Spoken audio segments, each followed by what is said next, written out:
Good morning, friends. It's a good Friday. It feels good. I was able to get up early this morning and go for a swim. I'm so cozy right now because I have the entire office to myself.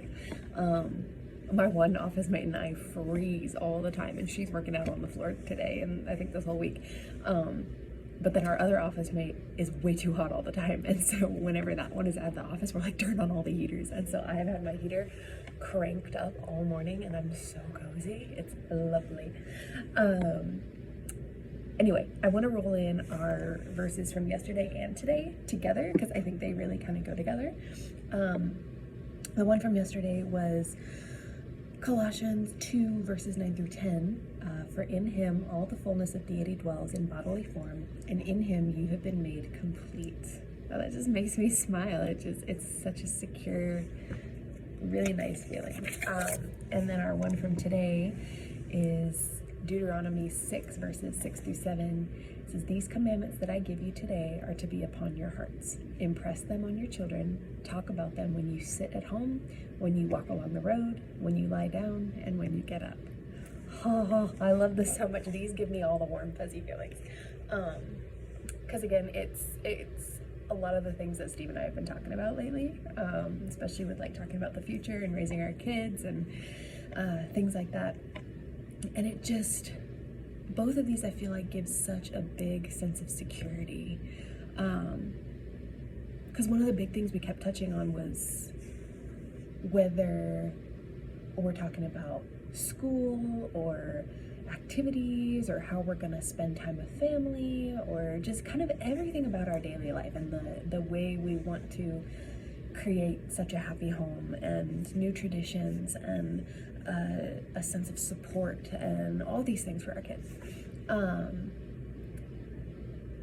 At the core of it was the fact that it's not necessarily whether your kids do or don't go to school, or whether they do or don't listen to certain music, or do or don't wear certain things, or do or don't, like all these, when you grow up or when you spend time around certain people or when whenever, you have your dreams, you have your aspirations, and you have your idea of my life, my children, my house, my whatever must be this way for things to turn out okay. And I'm not bashing on that at all because I 100% have been like that. I think everybody has that. You go off of your experiences and you see this is what has resulted in an amazing life. And so, but it's, again, so secure here because one of the big things for me is talking about sending our kids to school because my whole life I wanted to homeschool my kids. And I thought that was such a smart idea to have their foundation built at home, their education, their faith, their time with family, their creativity. Like it's not as rigid as it would be in a school. You can kind of control what they're exposed to and at what times so that they're not just bombarded with things. But I think in a certain way, that's not a bad thing either. And we've been talking about the fact that kids are exposed to so many things. People in general are exposed to so many things in so many different places. But what's so important in your life, regardless of what age you are, is where your foundation is and where your security is. And so, and it says it right here. Talk about these commandments when you sit down at home, when you walk along the road, when you lie down, when you get up, when you go to work, when you spend time with friends, when you brush your teeth in the morning, when you do the dishes, when you everything. The important thing is that it's not just saved for church on Sunday, or certain times and certain places to where it doesn't fall into your life. The important thing is that you can be exposed to so many things. You can know so many different kinds of people, and especially as children, forming those morals, forming that sense of what is and isn't right, what is responsible, what is kind, what is, all these different things. The core of that is it ingrained in your family life? And that's what we talked about. We're like, ultimately, no matter what our kids experience, we want them to be able to come home and talk to us and share things. And if it's something that's not so great, you don't just say, oh, don't talk about that, don't see that, don't hear that. It's you educate why. And so then there's, again, that sense of security and how God comes into your life, and your passion, your fire for him, your love for the faith, your love for God and everything good is just so ingrained in your daily life in simple ways that it makes it normal and happy. And you know that regardless of what goes on out here in the world, that is your peace, that is your security, that is your foundation. And that is what will guide you, because that will form your conscience.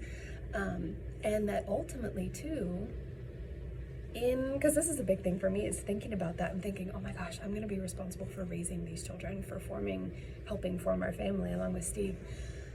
And I don't trust myself to do it.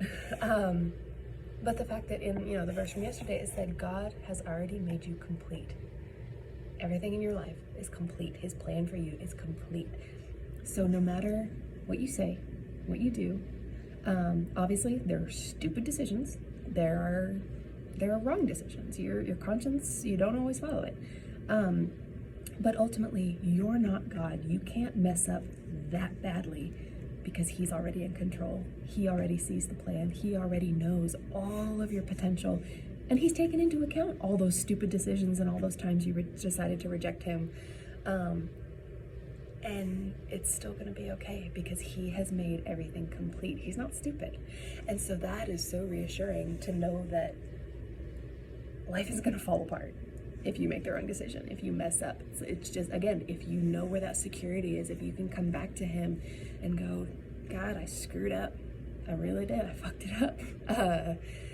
But it's okay, because he'll make it better. And if you just keep coming back, it's like, all right, start over again. It's like dealing with a stupid kid. I told you not to pour the orange juice, but you insisted you were going to pour the orange juice yourself, and now you knocked the cup over and made a huge mess. So let's go clean it up and then start over. And so it's very simple, and it's such a secure, lovely feeling. I have rambled on for 7 minutes now. I feel like I do this every time, and there's so much that I want to express and there's so many thoughts, and like I swear my chest aches, like my heart is just bursting, wanting to share these things and share my excitement and that feeling that these verses bring out. But I feel like I just talk in circles and don't actually get anywhere. So hopefully you got something from that. I hope everybody's having a great Friday and going to have a great weekend. I'm super excited. Steve and I are going to go check out a cherry festival here. It sounds very country. There is a cherry pit spitting contest that he is adamant he is going to win. And it sounds like a bunch of my coworkers are going to, so hopefully we'll run into some of them. Anyway, I hope you guys all have a good day.